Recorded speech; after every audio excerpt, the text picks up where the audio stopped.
আমার একেশ পাকিবে দন্ত নড়িবে সম্বল হবে মুরলাঠি।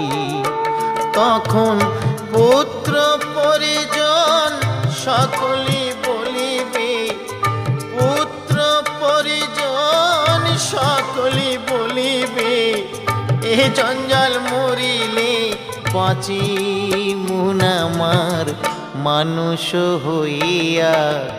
জন্ম লোভিয়া মানুষের করিলাম কি, আমি মানুষ হইয়া জন্ম লোভিয়া মানুষের করিলাম কি। আমি